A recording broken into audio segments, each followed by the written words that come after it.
तो आज के इस वीडियो में हम कोशिका के बारे में डिटेली अध्ययन करेंगे। कोशिका में क्या क्या होता है, कोशिका के जितने भी कोशिकांग होते हैं, कोशिका में कौन कौन से पार्ट होते हैं, उनके क्या क्या कार्य हैं, इसके बारे में हम डिटेली अध्ययन करेंगे। यानी कि आज के इस वीडियो में हम कोशिका के बारे में, कोशिका जो महत्वपूर्ण टॉपिक है, वेरी वेरी मोस्ट टॉपिक है कॉम्पिटिशनों के लिए और 7th 8th और 12th क्लास के लिए ये बहुत ही इंपॉर्टेंट एंड मोस्ट टॉपिक है। तो आज की इस वीडियो में हम कोशिका के बारे में डिटेली अध्ययन करेंगे। देखो, सन 1665 में बात है, सन 1665 की। सन 1665 में रॉबर्ट हुक नामक एक वैज्ञानिक ने क्या किया, पेड़ की खाल ली, यानी कि एक पेड़ रहता है ना, पेड़, उसकी खाल ली और उस खाल को, स्किन को, पेड़ की जो खाल होती है ना, उसको निकाला, उसे कॉर्क बोलते हैं। उस कॉर्क को जब माइक्रोस्कोप में देखा तो उसको इस तरह की स्ट्रक्चर दिखाई दी और इन्हें उसने बताया कि मधुमक्खी के छत्ते के समान संरचनाएं दिखाई दी।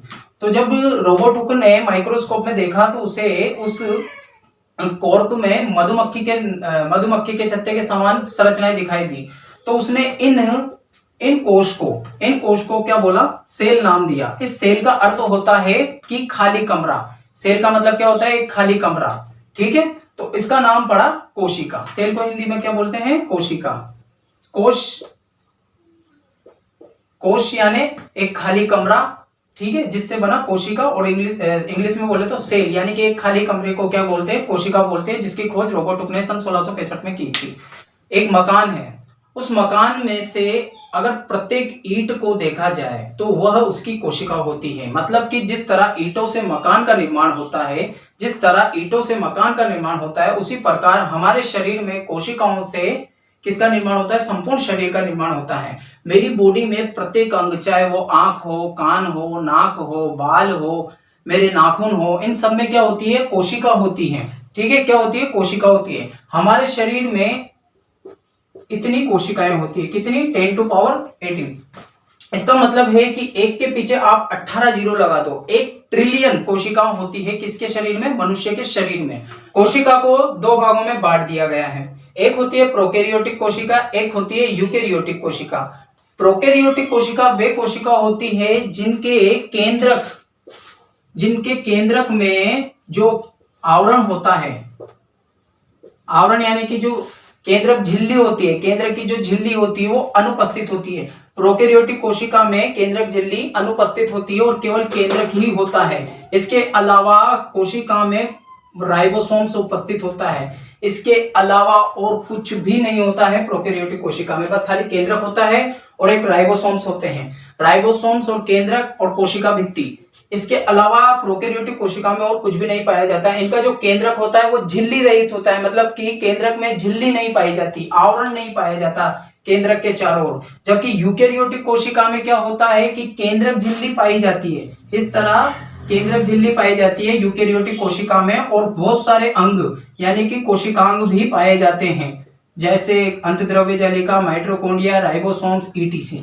अब जो यूकैरियोटिक कोशिका होती है, इसको हम दो भागों में डिवाइड कर देते हैं, पादप कोशिका और जंतु कोशिका में। और जो प्रोकैरियोटिक कोशिका होती है मात्र जीवाणु और नील हरित में पाई जाती है। इसके अलावा कवक, प्रोटोजोआ, फंजाई, ये सब के सब किस में आते हैं, यूकैरियोटिक कोशिका वाले जीव होते हैं। कोशिका की खोज किसने की, रॉबर्ट हुक ने सन 1665 में की थी, लेकिन उसने मृत कोशिका की खोज की थी, क्योंकि जो कॉर्क होता है, कॉर्क पादप का मृत वाला पार्ट है, मरा हुआ पार्ट होता है।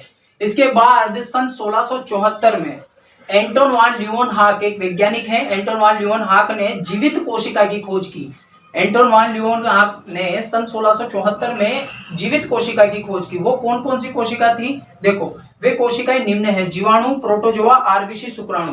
मतलब कि एंटोन वान ल्यूवेनहॉक ने जब माइक्रोस्कोप में देखा तो उसने ये पाया कि कोशिका जीवित भी होती है।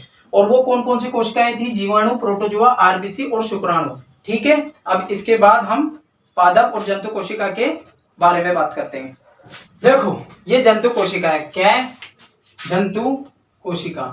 अब जंतु कोशिका का सचित्र वर्णन करें तो अपन सबसे पहले जंतु कोशिका का क्या बनाएंगे, चित्र बनाएंगे। अब जंतु कोशिका का चित्र बनाने के बाद उसके बारे में हम डिटेली लिखेंगे। इनके क्या क्या कार्य होते हैं ये मैं आपको लिखवा दूंगा और अभी बताऊंगा। उसके पहले आप इसके कोशिकांगों के बारे में जान लो। देखो, कोशिका के सबसे बाह्य आवरण को क्या कहते हैं, कोशिका झिल्ली कहते हैं। कोशिका के सबसे बाह्य आवरण को क्या कहते हैं? कोशिका झिल्ली कहते हैं। इसे इंग्लिश में प्लाज्मा मेम्ब्रेन बोलते हैं। ये क्या करती है? कोशिका को एक निश्चित आकृति प्रदान करती है। ये जो पोषक तत्व होते हैं उनके आने जाने का रास्ता देती है कि भाई भोजन आ भी जाए और चला भी जाए। तो ये अर्धपारगम्य होती है। अर्धपारगम्य का मतलब जैसे चाय छन्नी होती है ना, चाय छन्नी में अपन चाय छानते हैं, तो चाय छन्नी में चाय तो निकल जाती है, लेकिन जो ठोस पदार्थ होते हैं यानी कि चाय पत्ती वगैरह, अदरक वगैरह ऊपर ही रह जाता है। उसी प्रकार ये क्या करती है, जो आवश्यक चीजें, बारीक चीजें होती है उनको आने जाने तो देती है, लेकिन बड़ी चीजों को आने जाने नहीं देती है। इसलिए यह कोशिका झिल्ली अर्धपारगम्य होती है, प्लाज्मा मेम्ब्रेन कहते हैं। कोशिका झिल्ली लचीली होती है, जिस तरह जैसे मेरे गाल है, इसमें क्या है, ये कोशिका झिल्ली है। इसके बाद बात करते हैं कोशिका द्रव्य या साइटोप्लाज्म की। कोशिका द्रव्य हिंदी में है और इंग्लिश में साइटोप्लाज्म बोलते हैं। मतलब कि कोशिका के अंदर जो द्रव भरा होता है उसे क्या कहते हैं? कोशिका द्रव्य कहते हैं। ये क्या कार्य करता है? कोशिका में पानी रहेगा जब भी तो सारे अंग इधर उधर घूमेंगे। ये सब के सब इधर उधर चल रही है। ये जितनी भी नाव से मतलब अंग है, ये क्या है, नाव की तरह इधर उधर बह रहे हैं और अपना कार्य कर रहे हैं। तो पानी की आवश्यकता की पूर्ति कौन करता है? कोशिका द्रव्य। हमारे शरीर में जितना भी वाटर है ये सब का सब कहां पर है? कोशिका द्रव्य के रूप में कोशिका में समाहित है। अगर हमारे शरीर में कोशिका द्रव्य यानी कि साइटोप्लाज्म की 50% या 10-15% भी कमी रहती है तो हमारी मौत निश्चित होती है। क्योंकि अगर शरीर में पानी की कमी होगी यानी कि कोशिका में पानी की कमी होगी तो संपूर्ण कार्य रुक जाएगा। जितने भी ये कोशिकांग हैं, ये जितने भी कार्य कर रहे हैं, इनके सबका कार्य रुक जाएगा। इसलिए कोशिका द्रव्य हमारी कोशिका के लिए महत्वपूर्ण चीज होती है। ठीक है, कोशिका द्रव्य यानी कि साइटोप्लाज्म हो गया। बात करेंगे लाइसोसोम्स की। लाइसोसोम एक झिल्ली वाला कोशिकांग होता है। कोशिकांग का मतलब क्या होता है? देखो, कोशिका के अंग, कोशिकांग, ठीक है, कोशिकांग, ये सब कोशिकांग होते हैं।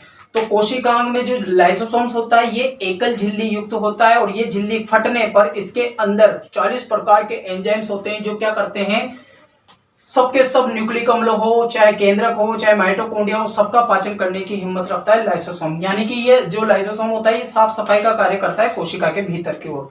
बाद में बात करते हैं, इसके बाद बात करते हैं अंतःद्रव्य जालिका की। अंतःद्रव्य जालिका को इंग्लिश में एंडोप्लाज्मिक रेटिकुलम कहते हैं।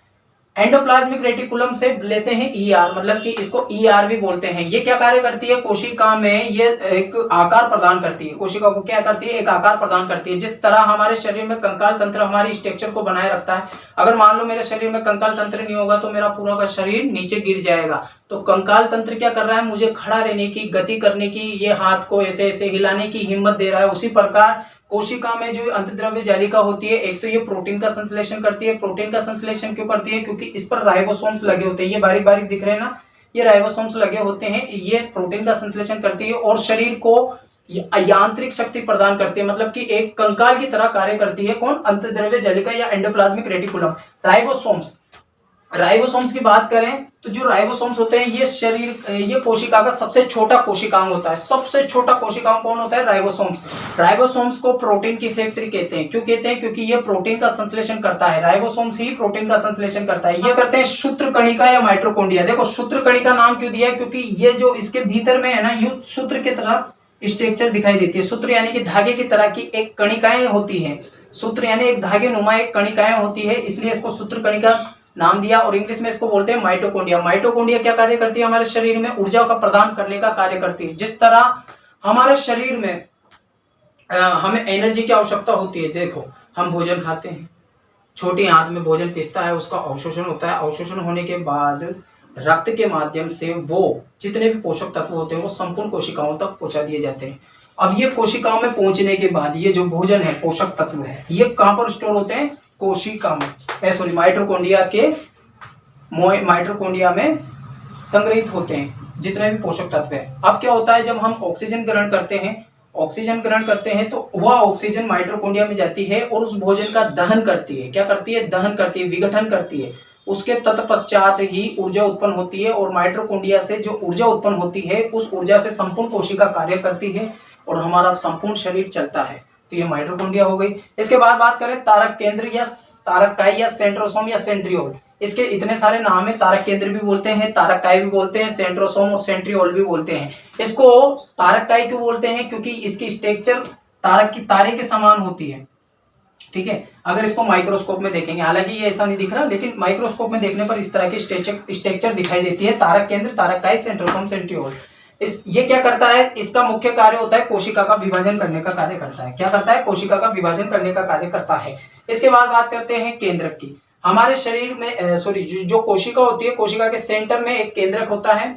यह केंद्रक को इंग्लिश में न्यूक्लियर बोलते हैं। यह केंद्रक क्या करता है, संपूर्ण कोशिका को कंट्रोल करने का कार्य करता है। जिस तरह एक आदमी कार चलाता है, तो वो संपूर्ण कार को कंट्रोल करता है नहीं करता? भाई कोई व्यक्ति कार चला रहा है तो उसके अनुसार हॉर्न बजेगा, उसके अनुसार गाड़ी रुकेगी, उसके अनुसार सब कुछ उसके अनुसार होगा। तो उसी तरह कोशिका को चलाने का कार्य कौन करता है, केंद्रक करता है। यानी कि कंट्रोल ऑफ सेल्स कौन, केंद्रक, यानी कि न्यूक्लियस। अब इस केंद्रक में एक कणिकाएं होती है, उस कणिका का नाम है केंद्रिक। ये क्या होती है, केंद्रक के अंदर होती है केंद्रिक, केंद्रक के अंदर होती है केंद्रिक। ये क्या करती है, केंद्रिक का कार्य होता है mRNA और राइबोसोम्स का निर्माण करती है। केंद्रिक को राइबोसोम्स की फैक्ट्री कहते हैं। ठीक है, इसके बारे में मैं अभी बताऊंगा, आप पहले इसके ये देख लो केंद्रक। तो केंद्रक क्या करता है, कोशिका को कंट्रोल करने का कार्य करता है। गोल्जी काय क्या करता है, देखो स्ट्रक्चर से पता लगता है। हमारे शरीर में जिस तरह रक्त भोजन को इधर से उधर लाने ले जाने का कार्य करता है, उसी तरह गोल्जी काय क्या करता है, परिवहन का कार्य करता है। ये पोषक तत्वों को इधर से उधर ले जाने का कार्य करता है ना। अब बात करते हैं माइक्रोविलाई। ये माइक्रोविलाई इस तरह की स्ट्रक्चर होती है जो केवल जंतु कोशिका में पाई जाती है, पादप कोशिका में नहीं पाई जाती है। अब देखो, अगर शॉर्ट फॉर्म में अगर आप इतना भी नहीं लिख सकते तो अब क्या लिखना है आपको, देखो कैसे लिखेंगे। कोशिका द्रव्य कोशिका के भीतर पाए जाने वाले द्रव को कोशिका द्रव्य कहते हैं। इसी की वजह से कोशिका में जल की मात्रा बनी रहती है और संपूर्ण अंग कार्य करते हैं। कोशिका झिल्ली, कोशिका को सही आकार प्रदान करने के लिए सबसे बाह्य आवरण होता है, जिसे कोशिका झिल्ली कहते हैं। इंग्लिश में इसको प्लाज्मा मेम्ब्रेन कहते हैं। लाइनकाई या लाइसोसोम्स में पाचक एंजाइम होते हैं जो संपूर्ण कोशिका का पाचन करने का हिम्मत रखते हैं। इसमें 40 प्रकार के एंजाइम पाए जाते हैं जो खतरनाक होते हैं। ये संपूर्ण कोशिका की पाचन करने की हिम्मत रखते हैं। और इसके बाद जो ये लाइसोसोम्स होते हैं, इसे आत्मघाती की थैलियां कहा जाता है। क्यों कहा जाता है, क्योंकि ये ऐसी थैलियां होती है, अगर ये फट गई तो समझ लो पूरी कोशिका की वाट लग गई। इसके बाद बात करते हैं अंतद्रव्य जालिका की, जिसको एंडोप्लाज्मिक रेटिकुलम कहते हैं। ये क्या कार्य करती है, शरीर में कंकाल का तरह कार्य करती है। राइबोसोम्स सबसे छोटा कोशिकांग होता है, मतलब कोशिका का सबसे छोटा कोशिकांग कौन सा होता है, राइबोसोम्स होता है। और यह प्रोटीन संश्लेषण का कार्य करता है, मतलब कि हमारे शरीर में प्रोटीन कौन बना रहा है, वास्तव में राइबोसोम्स बना रहा है। सूत्रकणिका, जिसको इंग्लिश में माइटोकॉन्ड्रिया कहते हैं। जिस तरह पावर हाउस होता है, पावर हाउस से हमारे घरों में इलेक्ट्रिसिटी आती है, यानी कि ऊर्जा आती है, उसी तरह हमारे शरीर में कोशिका में हमारे शरीर में जो ऊर्जा का मुख्य कार्य है वो कौन प्रदान कर रहा है, हमारे शरीर में जो ऊर्जा का मुख्य स्रोत है, मतलब कि जो हमें ऊर्जा दे रहा है वो कौन दे रहा है, माइटोकॉन्ड्रिया दे रहा है। हम ऑक्सीजन लेते हैं, ये ऑक्सीजन इसमें जाती है, इसके क्रिस्टी में जाती है। क्रिस्टी में जाने के बाद वहां पर ऑक्सीकरण व फास्फीकरण की क्रिया होती है। तत्पश्चात एटीपी का संश्लेषण होता है। एटीपी यानी ऊर्जा का संश्लेषण होता है और इसी ऊर्जा का उपयोग हम संपूर्ण कार्य में करते हैं। तो माइटोकॉन्ड्रिया क्या करती है, हमारे शरीर में ऊर्जा का कार्य करती है, इसलिए इसको कोशिका का पावर हाउस कहते हैं। तारक केंद्र, तारकाई या सेंट्रोसोम या सेंट्रियोल, ये तारक केंद्र इसलिए बोलते हैं क्योंकि ये केंद्र के पास में होता है, तारेनुमा होता है, इसलिए तारकाई बोलते हैं। ये क्या करता है, कोशिका विभाजन का कार्य करता है। तारक केंद्र यानी कि सेंट्रोसोम केवल जंतु कोशिका में होता है, पादप कोशिका में नहीं। ठीक है, माइक्रोविलाई और तारक केंद्र ये केवल जंतु कोशिका में होता है, पादप कोशिका में नहीं। इसके बाद बात और एक लाइसोसोम भी जंतु कोशिका में होता है, पादप कोशिका में नहीं। जिस तरह हमारा ब्रेन हमें कंट्रोल करता है, उसी तरह कोशिका को कंट्रोल करने के लिए कौन कार्यरत होता है, केंद्रक। ये क्या करता है, कोशिका को कंट्रोल करता है। केंद्रक क्या कहता है, अरे राइबोसोम्स तो अच्छे से कार्य कर, माइटोकॉन्ड्रिया तो अच्छे से कार्य कर, ये सबको कंट्रोल करने का कार्य कौन करता है, केंद्रक करता है। इसके बाद बात करते हैं केंद्रिक की। केंद्रक के भीतर केंद्रिक पाया जाता है। ये केंद्रिक क्या करता है, आरआरएनए और राइबोसोम्स का संश्लेषण करता है।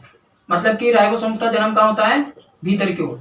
ये राइबोसोम्स का जन्म यहाँ से होता है, यहाँ से राइबोसोम्स निकलकर बाहर आ जाता है और यूं क्यों बिखर जाता है, चारों ओर बिखर जाता है। इस तरह राइबोसोम्स का जन्म यहाँ से होता है। ठीक है, केंद्रिक से। इसके बाद बात करते हैं गोल्जी काई। गोल्जी काई परिवहन का कार्य करता है। जिस तरह हमारे शरीर में रक्त हमारे पोषक तत्वों को एक जगह से दूसरी जगह पहुंचाने का कार्य करता है, उसी तरह जो गोल्जी काई होता है ये क्या करता है, पोषक तत्वों का परिवहन कार्य करता है। गोल्जी काई में से हार्मोन का संश्लेषण भी होता है। स्क्रीनशॉट ले लो। इसके बाद हम इनके कार्य लिखवाऊंगा, सारे के सारे लिखवाऊंगा, आप अच्छे से ठोक कर एग्जाम करिएगा। अब बात करेंगे हम पादप कोशिका की। देखो पादप कोशिका में सेम टू सेम सबके सब कोशिकांग होते हैं, और माइटोकॉन्ड्रिया हुआ, लवक हुआ, अंतद्रव्य जालिका हुआ, कोशिका झिल्ली हुई, और कोशिका द्रव्य हुआ, साइटोप्लाज्म हुआ, सबके सब सेम होते हैं। ठीक है, कोशिका द्रव्य सबके सब सेम होते हैं, मात्र इसमें कुछ चीजें ऐसी होती है जो जंतु कोशिका में नहीं होती है। उसकी क्या ट्रिक है, जो केवल और केवल पादप कोशिका में होती है, जंतु कोशिका में नहीं होती है। देखो एक तो है रिक्तिका। रिक्तिका पादप कोशिका में पाई जाती है। रिक्तिका कहाँ है, ये रही। इस रिक्तिका को रसधानी या रिक्तिका या वैक्यूल कहते हैं। रिक्तिका, रसधानी, वैक्यूल कहते हैं। देखो जंतु कोशिका में भी रिक्तिका पाई जाती है, लेकिन बहुत छोटे आकार में पाई जाती है, इतनी बड़ी नहीं पाई जाती। इस रिक्तिका में क्या क्या होते हैं, इस रिक्तिका में प्रोटीन होता है, जल होता है, रस भरा होता है, मतलब रस और एंजाइम्स वगैरह होते हैं। किसमें, इस रिक्तिका में। यह पादप कोशिका का सबसे बड़ा कोशिकांग होता है रिक्तिका। ये पादप कोशिका में कितना परसेंट होता है, 90% होता है। पादप कोशिका का 90% भाग कौन होता है, रिक्तिका होती है।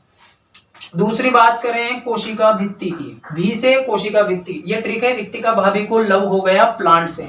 इस ट्रिक को याद रखना, इससे आपको ये पता लग जाएगा कि वे चीजें जो केवल पादप कोशिका में होती है, जंतु कोशिका में नहीं, उसकी क्या ट्रिक है। रिक्तिका भाभी को लव हो गया प्लांट से, तो रिक्तिका तो बता ही दिया।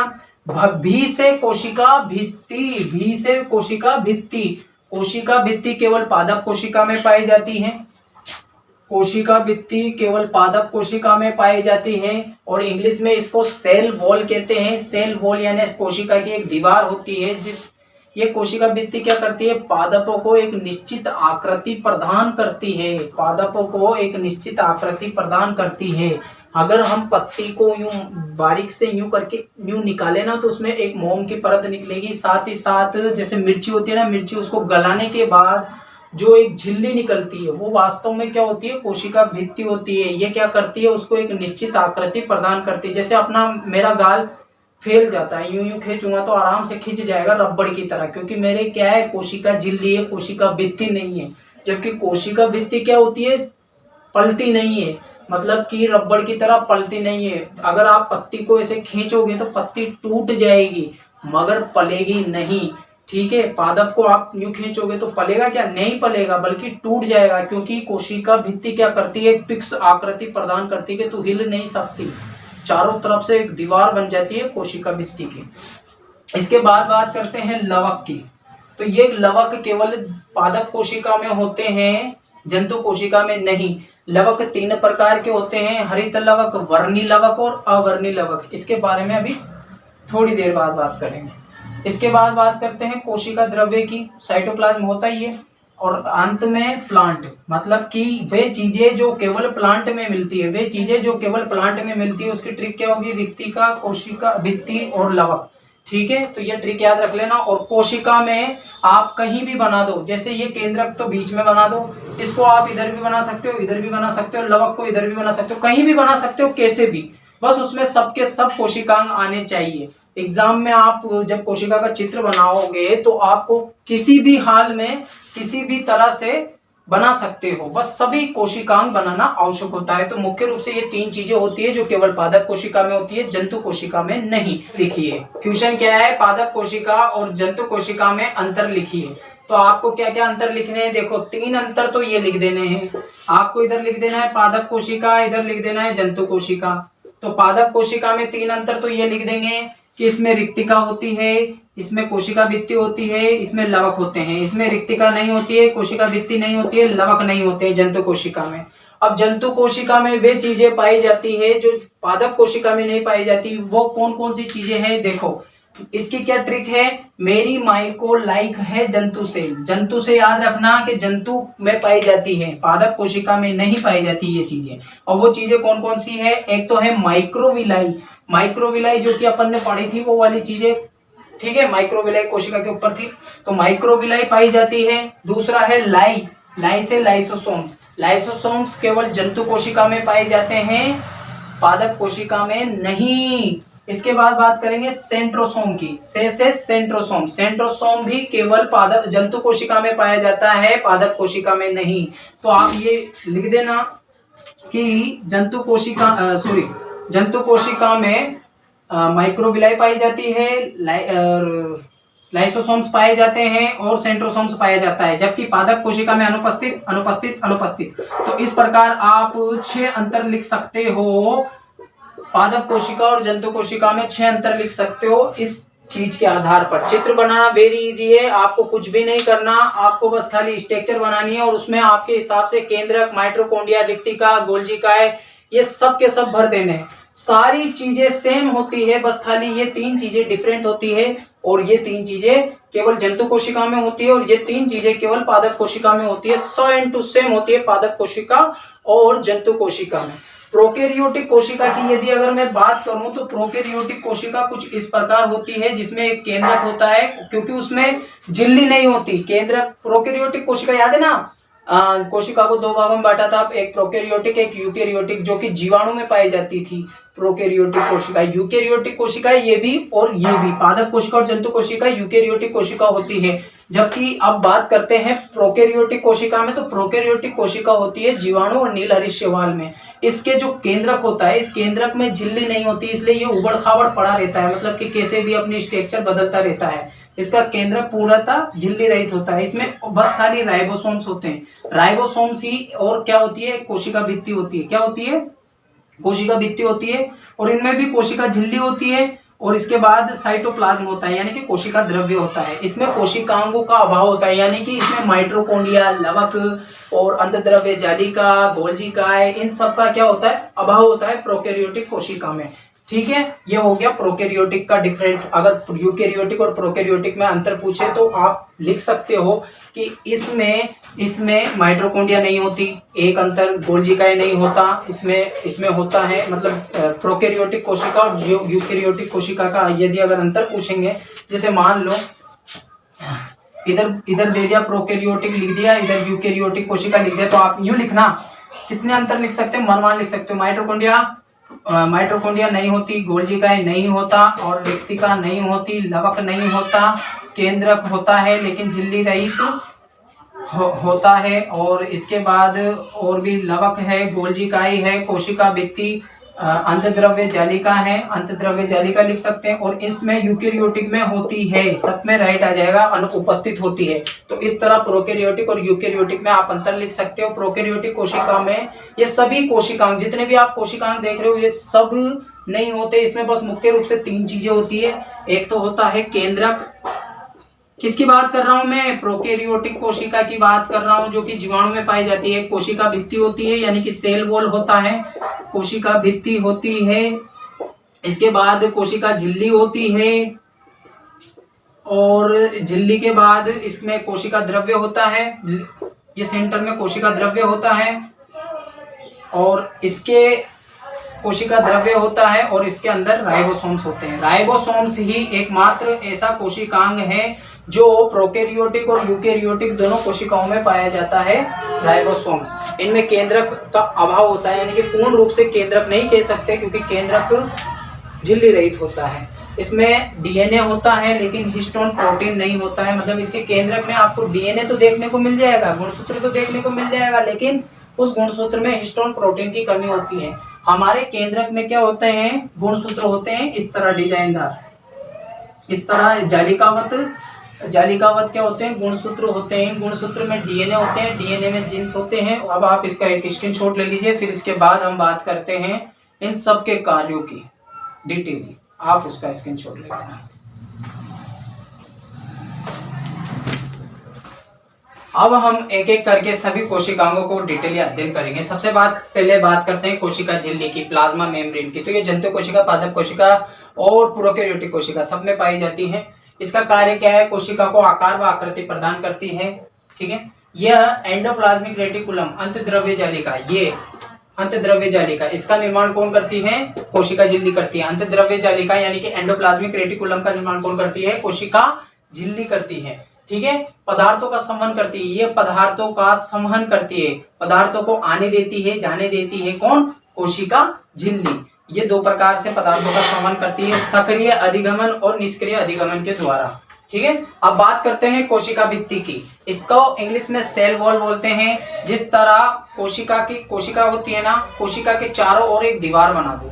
अब दीवार से, जिस तरह हमारे कमरे की दीवार हमें काय से सुरक्षा कर रही है, धूप से सुरक्षा कर रही है, बरसात से सुरक्षा कर रही है और जीवों से सुरक्षा कर रही है, तो प्रतिकूल वातावरण, ऐसा वातावरण जो हमें नुकसान पहुंचाए, उससे क्या करती है, ये सुरक्षा करती है। प्रतिकूल होता है जो वो वातावरण जो हमें नुकसान पहुंचाए, और अनुकूल होता है सही वातावरण। अनुकूल वातावरण यानी सही वातावरण, और प्रतिकूल यानी गलत वातावरण से हमारी क्या करती है, सुरक्षा करती है। जिस तरह हमारा कमरे की दीवार मेरी सेफ्टी करती है हर चीजों से, उसी तरह कोशिका भित्ति पादप की सुरक्षा करती है। कोशिका को निश्चित आकृति प्रदान करती है। मैंने बताया कि अगर पत्ती को खींचोगे तो पत्ती दो भागों में टूट जाएगी, ना कि लचकेगी।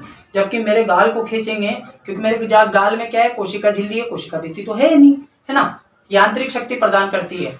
यार अब जब दीवार है तो उसको मजबूती प्रदान करेगी। इसके बाद बात करते हैं सेलुलोज से बनी होती है। देखो, जो पादप कोशिका की जो कोशिका भित्ति होती है वो सेलुलोज से बनी होती है, और जो प्रोकैरियोटिक कोशिका होती है, जीवाणु, नीलहरी शैवाल, इनकी जो कोशिका भित्ति होती है वो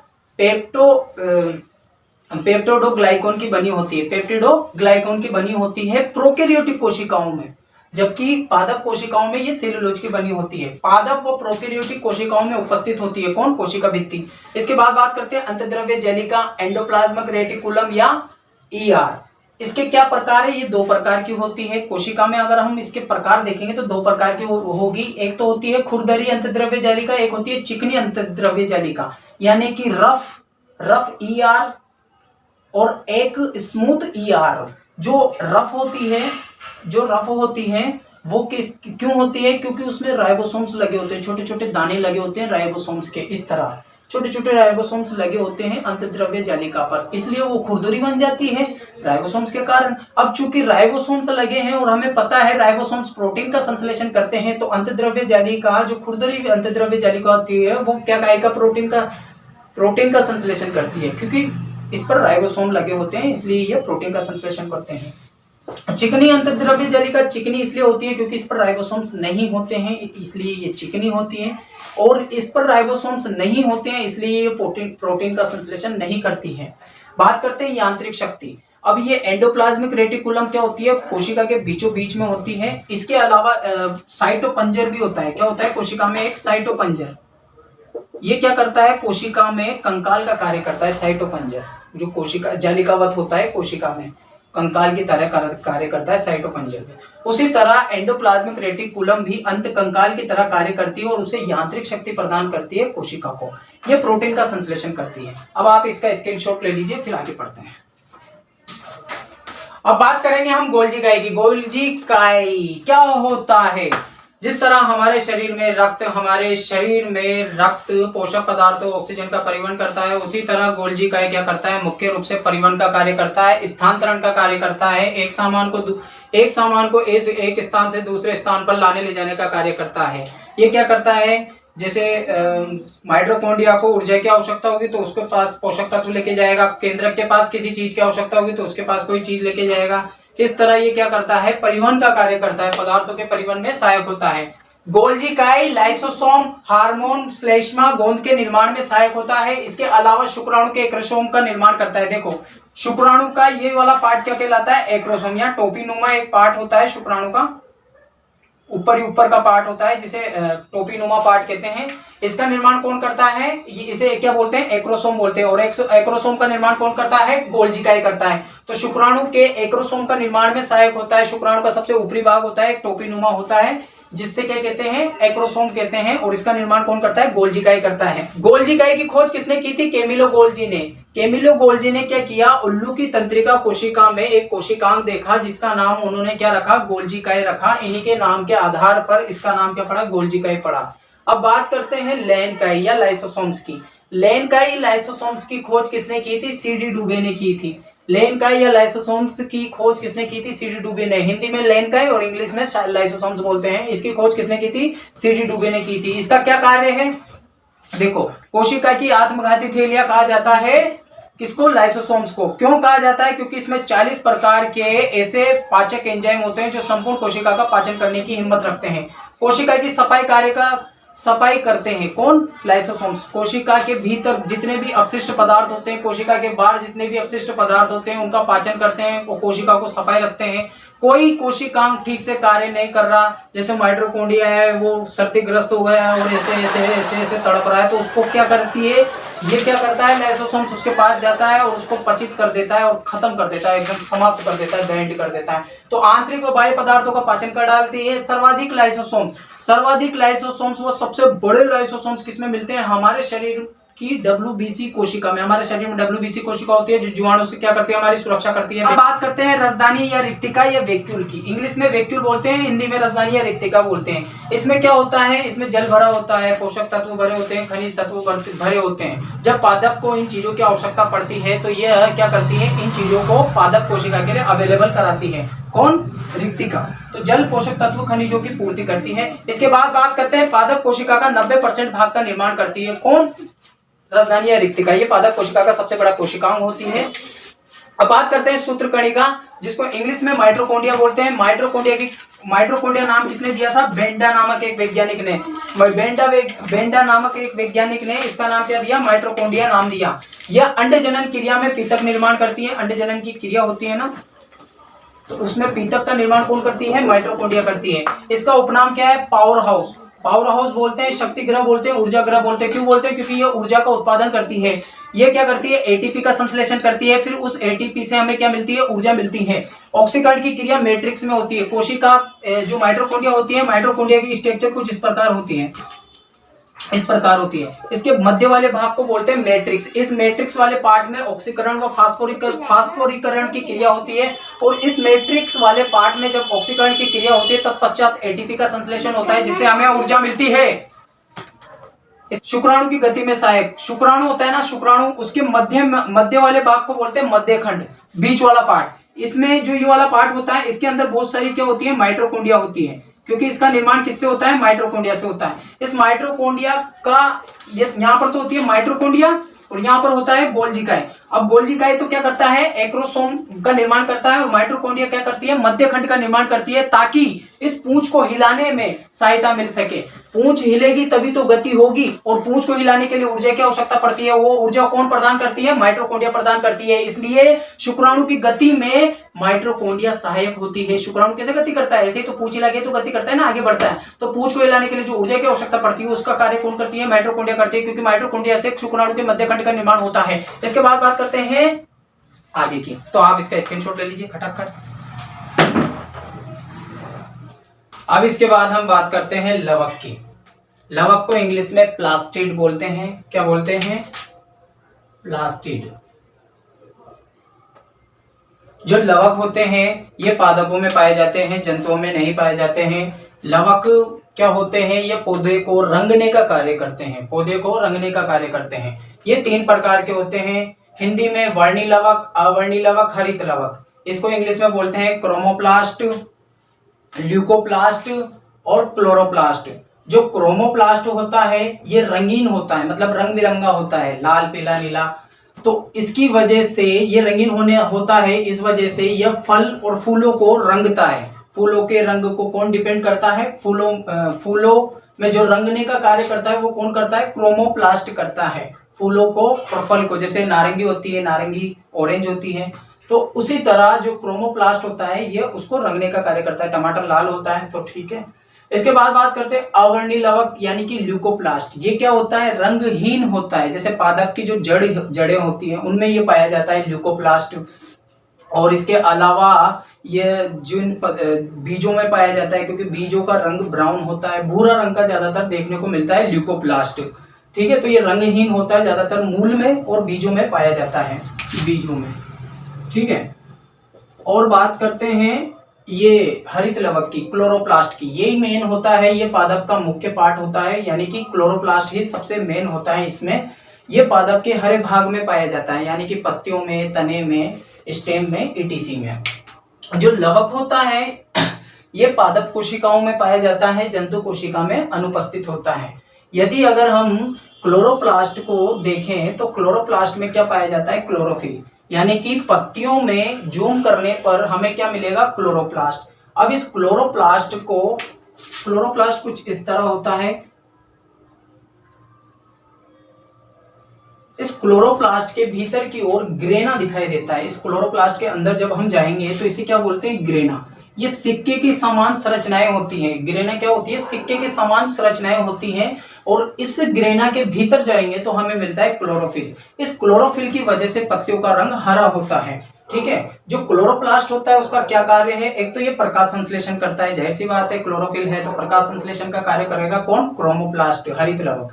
ठीक है, तो प्रकाश संश्लेषण के कार्य के दौरान, मतलब जब प्रकाश संश्लेषण करता है उस दौरान NADPH2 बनता है और O2 बाहर निकलती है। मतलब इसका तो निर्माण होता है, NADPH2 बनती है और ऑक्सीजन बाहर निकलती है, O2।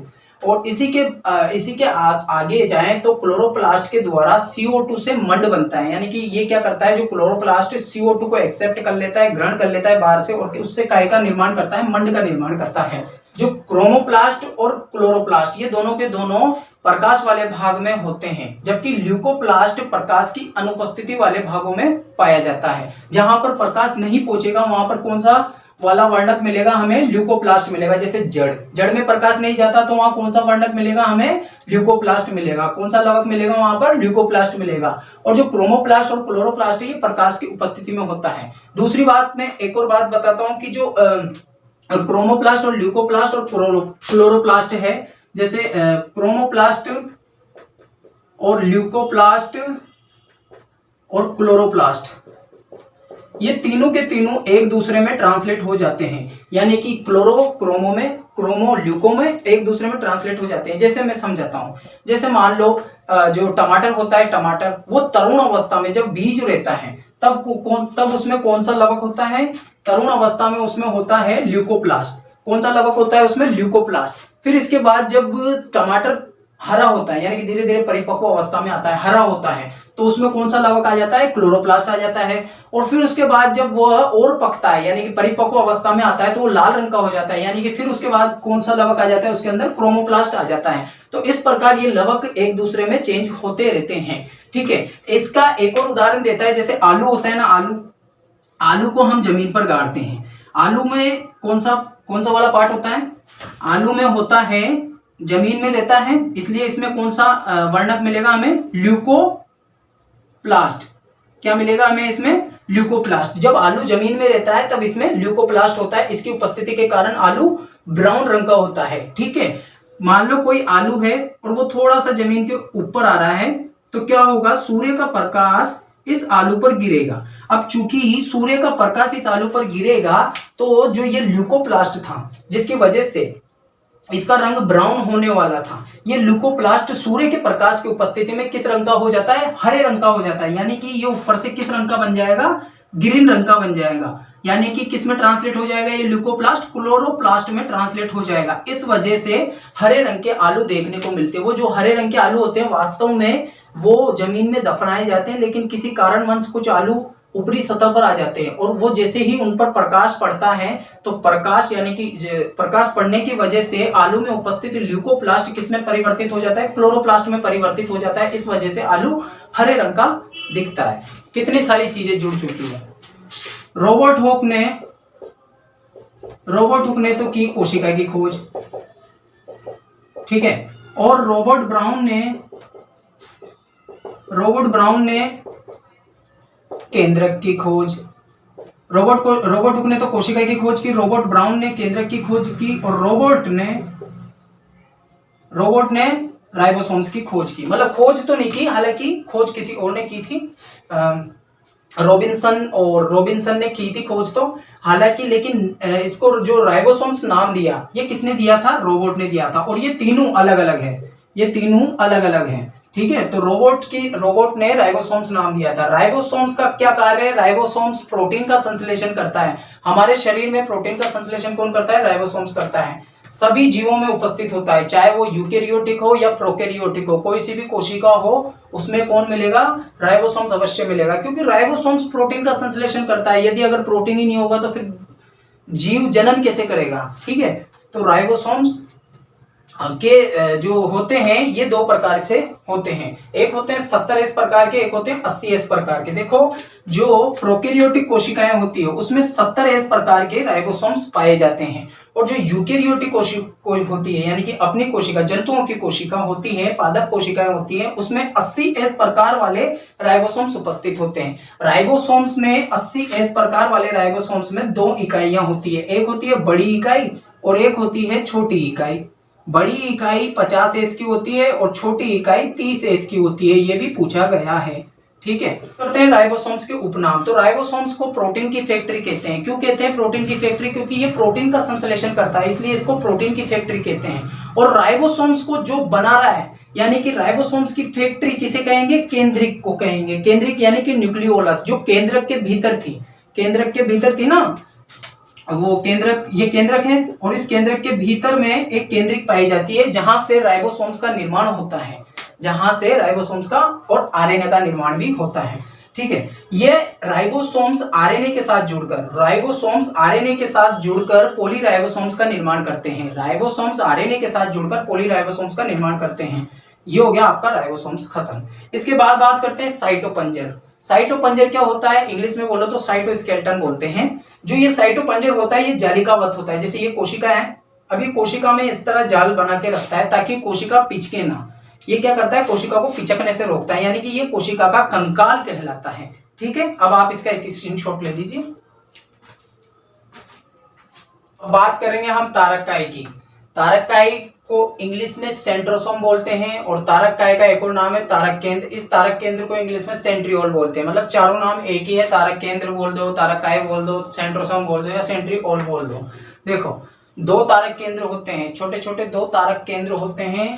ये इनका नाम पहले बात तो तारक क्यों पड़ा? क्योंकि ये स्टार के नुमा दिखाई देते हैं, मतलब इस तरह इनकी संरचनाएं होती हैं चर के नुमा। एक तारक केंद्र यहाँ होता है और एक तारक केंद्र यहाँ होता है, तो दोनों एक दूसरे से 90 डिग्री के कोण पर होते हैं। और जो ये टी की समान आकृति बनाते हैं। किस अक्षर के समान आकृति बनाते हैं? ये टी के समान आकृति बनाते हैं। इसमें एक तारक केंद्र तो ऐसे रहता है और एक तारक केंद्र यूं रहता है, मतलब एक तारक केंद्र आड़ा और एक तारक केंद्र खड़ा होता है, 90 डिग्री का एंगल बनाते हैं। सेंट्रोसोम नाम किसने दिया? टी बोवेरी ने। देखो सेंट्रोसोम के कार्य, सेंट्रोसोम कोशिका विभाजन का कार्य करता है, मुख्य रूप से कोशिका विभाजन का कार्य करता है। देखो दो तारक केंद्र होते हैं, दो तारक केंद्र होते हैं जो एक दूसरे से 90 डिग्री के कोण पर होते हैं। कितने डिग्री के कोण पर होते हैं? 90 डिग्री के कोण पर होते हैं या फिर समकोण पर होते हैं। ठीक है, और ये किस तरह की आकृति बनाते हैं? टी के समान आकृति बनाते हैं। इस तरह आकृति बनाते हैं दो तारक केंद्र। जो ये वाला तारक केंद्र होता है ना, ये वाला, वास्तव में ये तारक केंद्र से शुक्राणु की पूंछ का निर्माण होता है। मतलब कि जब अगर अपन शुक्राणु की वास्तव में स्ट्रक्चर देखें तो शुक्राणु की स्ट्रक्चर कुछ इस प्रकार होती है। ठीक है, तो इस वाले पार्ट को, एक्रोसोम का निर्माण तो किसने किया? गोल्जिकाई ने। मध्यखंड का निर्माण कौन करती है? माइटोकॉन्ड्रिया करती है। और पूंछ का निर्माण कौन करता है? सेंट्रोसोम करता है। ये जो दिख रहा है ना, ये टी, ये एक यहां से रहता है, यहां से, और यहां से पूंछ बनती है। ठीक है, मतलब कि यहां ये वाला पार्ट दिख रहा है ना आपको, ये वाला, यहां से ये एक तारककाय तो यहां पर होता है, एक तारककाय यहां पर होता है। जो दूरस्थ तारक केंद्र से क्या होती है? पूंछ का निर्माण होता है शुक्राणु में। तो यह पूंछ के निर्माण में सहायक होता है। और माइटोकॉन्ड्रिया मध्यखंड यानी कि धड़ वाले पार्ट को निर्माण करती है। और जो एक्रोसोम होता है, एक्रोसोम का निर्माण गोल्जिकाई से होता है, याद रखना। ठीक है, कई बार पूछा गया है। इसके बाद बात करते हैं सेंट्रोसोम शुक्राणु की पूंछ का निर्माण करता है और ये झिल्ली रहित होता है, मतलब कि सेंट्रोसोम में कोई झिल्ली नहीं पाई जाती। बात करते हैं केंद्रक की। केंद्रक को इंग्लिश में न्यूक्लियस बोलते हैं, और इसकी खोज किसने की थी? रॉबर्ट ब्राउन ने की थी। इसकी खोज किसने की थी? रॉबर्ट ब्राउन ने 1831 में की थी। इसका क्या नाम है? इसके एक उपनाम है, इसको नियंत्रण कक्ष या कंट्रोल रूम कहते हैं, क्योंकि यह कोशिका को कंट्रोल करता है, जैसे कंट्रोल करता है। अब कोशिका में कई बार ऐसा हो जाता है कि एक कोशिका में बहुत सारे केंद्रक होते हैं, तो उसे क्या कहते हैं? बहुकेंद्रिकीय अवस्था कहते हैं। जो केंद्रक होता है ये प्रोकैरियोटिक में झिल्ली रहित होता है, इसी वजह से इसको प्रोकैरियोटिक कोशिका बोलते हैं। प्रोकैरियोटिक कोशिका का मतलब होता है हिंदी में, जो प्रोकैरियोटिक कोशिका होती है उसको हिंदी में क्या बोलते हैं? असीम केंद्रकी। क्या बोलते हैं? असीम केंद्रकी प्रोकैरियोटिक कोशिका को हिंदी में बोलते हैं असीम केंद्रकी। असीम केंद्रकी का मतलब होता है असीमा, जिस केंद्रक की सीमा ना हो, यानी कि वो झिल्ली रहित हो, प्रोकैरियोटिक कोशिका। तो ये जो असीम केंद्रकी होते हैं ये झिल्ली रहित होते हैं, इनमें केंद्रक होता है जो झिल्ली रहित होता है। और जो यूकेरियोटिक होते हैं उसको हिंदी में बोलते हैं ससीम केंद्रकी। ससीम केंद्रकी का मतलब होता है कि झिल्ली युक्त आवरण, ठीक है, सीमा सहित। और बात करते हैं केंद्रक के कार्य की, तो ये डीएनए की पुनरावृत्ति करता है, यानी कि कॉपी करता है, पुनरावृत्ति करता है, और आरएनए का अनुलेखन करता है, ठीक है। इसके बाद बात करते हैं केंद्रक की स्ट्रक्चर की। केंद्रक की स्ट्रक्चर देखने को इस तरह की दिखाई देगी। केंद्रक के बीच में केंद्रिक होता है, जिसको इंग्लिश में न्यूक्लियोलस बोलते हैं, और इसके मध्य में जालिकावत गुणसूत्र होते हैं। ये गुणसूत्र में क्या होते हैं, डीएनए होते हैं, और डीएनए के अंदर जीन्स होते हैं। दोबारा सुनना, केंद्रक के भीतर में गुणसूत्र होते हैं, गुणसूत्र में डीएनए होता है, डीएनए में जीन्स होते हैं, और इन्हीं जीन्सों से हमारे वंशों की लक्षण एक पीढ़ी से दूसरे पीढ़ी में स्थानांतरित होते हैं, ठीक है, एक पीढ़ी से दूसरे पीढ़ी में स्थानांतरित होते हैं। तो यह स्थानांतरण का भी कार्य करता है केंद्रक। इसके बाद बात करते हैं केंद्रक द्रव्य।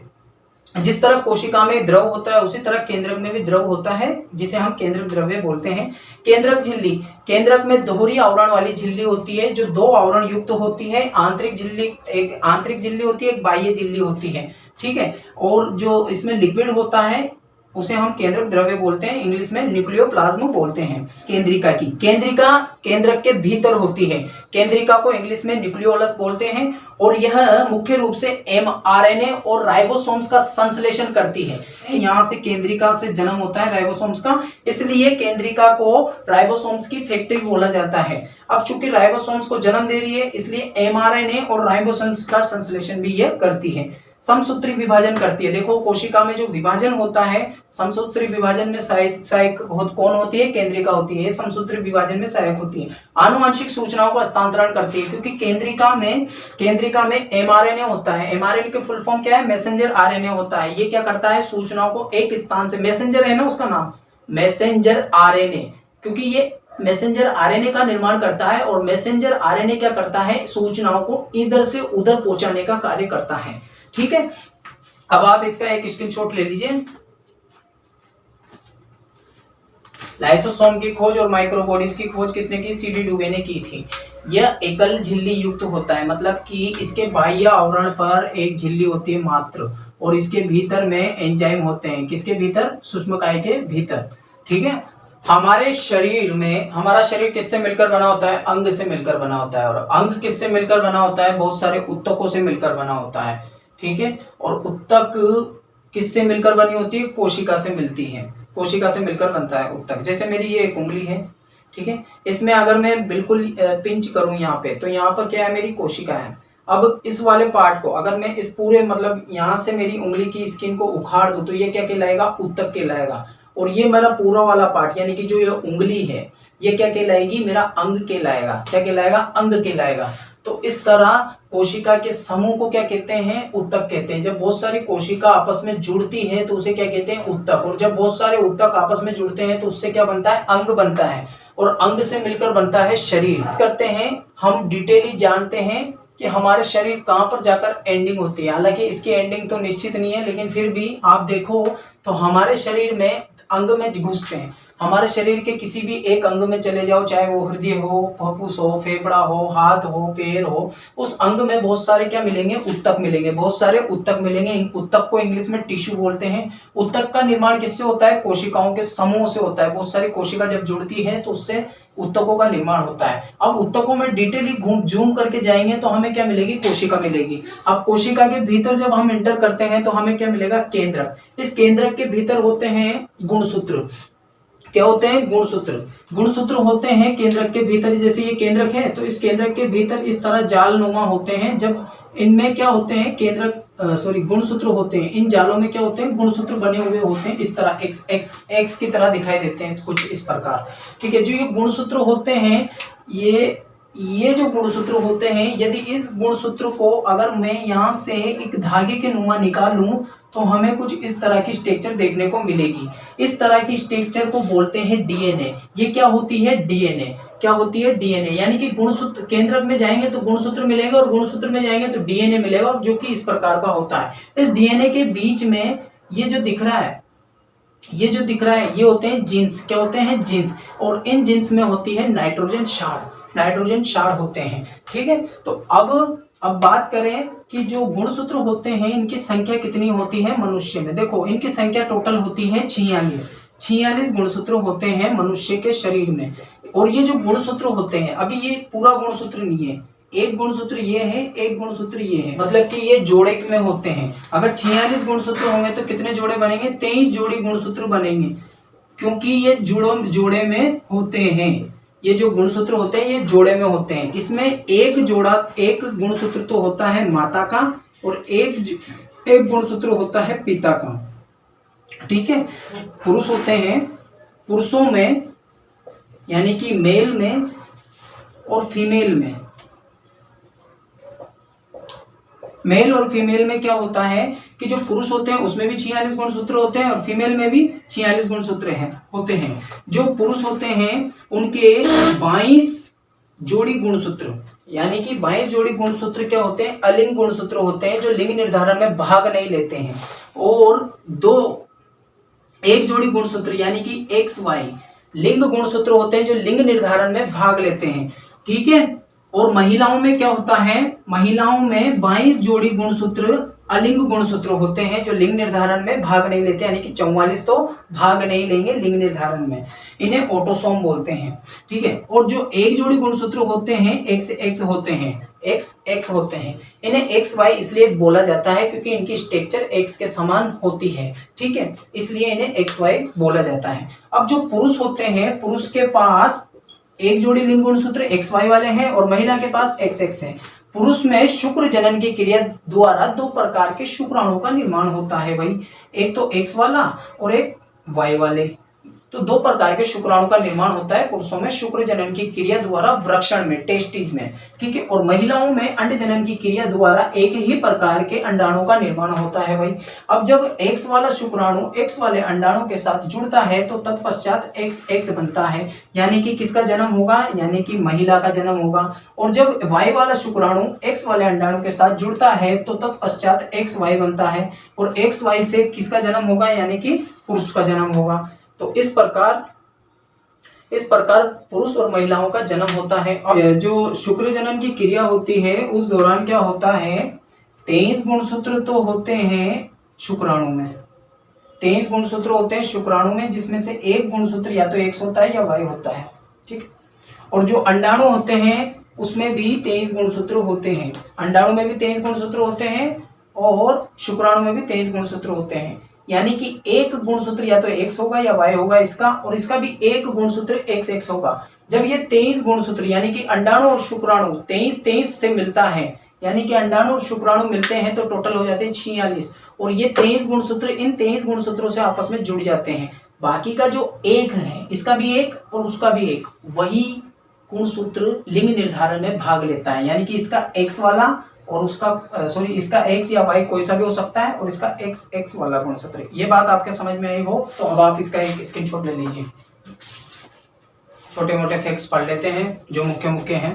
देखो, शरीर की दुनिया की सबसे बड़ी कोशिका कौन सी है, शुतुरमुर्ग के अंडे की। यदि अगर शुतुरमुर्ग के अंडे को देखेंगे, इतना बड़ा होता है, यानी कि 15 सेंटीमीटर का होता है, 15 सेमी का अंडा होता है। यदि अगर कवच हटा दे तो जो शुतुरमुर्ग का पूरा अंडा है एक कोशिका होता है बेटा, हाँ, शुतुरमुर्ग का पूरा अंडा एक कोशिका होता है। तो अगर उसको नाप देखे तो उसकी लंबाई कितनी होती है, 15 सेमी होती है। अगर कवच हटा देंगे तो कितनी होगी, 8 सेमी की होती है। इतनी बड़ी कोशिका देख लो तुम। और सबसे छोटी कोशिका कौन सी होती है, दुनिया की सबसे छोटी कोशिका कौन सी है, माइकोप्लाज्मा। माइकोप्लाज्मा कुछ नहीं है, एक जीवाणु है जो कोशिका भित्ति, जिसमें कोशिका भित्ति नहीं है। इस जीवाणु में माइकोप्लाज्मा एक जीवाणु है जिसमें कोशिका भित्ति अनुपस्थित होती है। ठीक है, सबसे छोटी कोशिका है दुनिया की। सबसे लंबी कोशिका कौन सी है दुनिया की सबसे लंबी कोशिका होती है तंत्रिका कोशिका। इसकी लंबाई कितनी हो सकती है, 1 मीटर तक हो सकती है। 1 मीटर यानी कि इतनी लंबी हो सकती भाइयों, देख लो तुम फैक्ट कितने खतरनाक। सबसे छोटा कोशिकांग कौन सा होता है, राइबोसोम्स। मतलब कि कोशिका में पाया जाने वाला सबसे छोटा कोशिका का अंग कौन सा होता है, राइबोसोम्स कोशिकांग। सर्वाधिक गुणसूत्र एंटोकेंथा में होते हैं। सर्वाधिक गुणसूत्र किसमें होते हैं? एंटोकेंथा में। इसमें गुणसूत्र की संख्या 1600 तक हो सकती है। मनुष्य में कितनी होती है? 46 होती है। ठीक है। न्यूनतम गुणसूत्र कितने होते हैं? न्यूनतम गुणसूत्र किसमें होते हैं? एस्केरिस में। एस्केरिस एक वर्ग है जो पेट के कीड़े होते हैं ना, बारीक बारीक नसें टाइप, इस तरह जो पेट में कीड़े पड़ते हैं सफेद रंग के, इस तरह के, तो इनमें जो गुणसूत्रों की संख्या होती है वो कितनी होती है? 2 होती है, जो कि न्यूनतम है। सबसे कम गुणसूत्र किसमें पाए जाते हैं? एस्केरिस में। और सर्वाधिक गुणसूत्र किसमें पाए जाते हैं? एंटोकेंथा में। कितने पाए जाते हैं? और 1600 पाए जाते हैं। सर्वाधिक लाइसोसोम व सबसे बड़े लाइसोसोम किसमें मिलेंगे? डब्ल्यूबीसी कोशिका में। डब्ल्यूबीसी कोशिका हमारे शरीर में होती है ना, रक्त कणिकाएं होती है 3 प्रकार की, डब्ल्यूबीसी, आरबीसी, प्लेटलेट्स। तो डब्ल्यूबीसी जो कोशिका होती है इसमें सर्वाधिक लाइसोसोम्स व सबसे बड़े बड़े लाइसोसोम्स होते हैं। कारण क्यों भाई? इतने बड़े बड़े लाइसोसोम देने की क्या जरूरत थी? इतने सारे लाइसोसोम देने की क्या जरूरत थी डब्ल्यूबीसी को? याद करो बच्चों, डब्ल्यूबीसी क्या कार्य करती है? डब्ल्यूबीसी जीवाणु का भक्षण करती है, रोगाणुओं को मारती है। तो उन्हें मारने के लिए तेजाब तो चाहिए ना, हाँ, यानी कि बम रखती है डब्ल्यूबीसी। कोई आ जाता है तो उसके ऊपर फेंक देती है कि आओ हमसे लड़ो। ठीक है, हल्के में लेते होगे डब्ल्यूबीसी को। कोशिका की क्या परिभाषा दोगे? शरीर की संरचनात्मक कार्यतम इकाई। संरचनात्मक का मतलब होता है कि हमारी शरीर की जो संरचना का निर्माण किया ये कोशिकाएं नहीं तो किया। और कार्यात्मक का मतलब होता है कार्य, जो भी मैं कार्य करूंगा उसकी इकाई क्या है? किसी भी कार्य को करने की इकाई क्या है? कोशिका। उत्तक कोशिका के समूह, यानी कि कोशिका की एक गैंग होती है, छोटी छोटी कोशिका जब जुड़ जाती है तो उत्तक का निर्माण होता है। बात करते हैं शरीर की सबसे बड़ी कोशिका। अब बात करेंगे, पहले दुनिया की बात करी थी, अब हमारे शरीर में बात करें तो हमारे शरीर की सबसे बड़ी कोशिका होती है अंडाणु, जिसे इंग्लिश में ओवम बोलते हैं। और हमारे शरीर की सबसे छोटी कोशिका होती है शुक्राणु, जिसको इंग्लिश में स्पर्म बोलते हैं। ठीक है। हमारे शरीर में तो आरबीसी और पादपों में चालन नलिका कोशिका में केंद्रक अनुपस्थित होता है। हमारे शरीर की एक कोशिका है जिसका नाम है आरबीसी, वो रक्त कणिकाएं होती है ना आरबीसी, तो उसमें केंद्रक नहीं होता है, वो डायरेक्ट ऐसी होती है। ठीक है। डब्ल्यूबीसी में केंद्रक होता है। डब्ल्यूबीसी में क्या होता है? केंद्रक होता है, जबकि आरबीसी में केंद्रक अनुपस्थित होता है। आरबीसी में और पादपों में पाए जाने वाली चालन नलिका कोशिका में केंद्रक अनुपस्थित होता है। तो इन दोनों कोशिकाओं में केंद्रक नहीं होता है। ठीक है। फिर भी ऊंट जो होता है ना, ऊंट की आरबीसी में केंद्रक की उपस्थिति देखी गई है। मतलब कि ऊंट की जो आरबीसी है उसमें केंद्रक पाया जाता है। ये बहुत बड़ा फैक्ट है। ठीक है। अब आप इसका एक स्क्रीनशॉट ले लीजिए।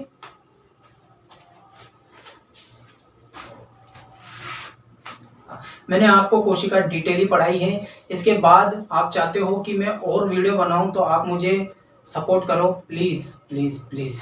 इसके अलावा आपको इस वीडियो में कोई कमी रही हो तो कमेंट करके पूछ सकते हो। आज की वीडियो में सिर्फ इतना ही। Thank you so much. मेरी वीडियो पसंद आई हो तो लाइक करो, कमेंट करो, सब्सक्राइब करो। Thank you so much.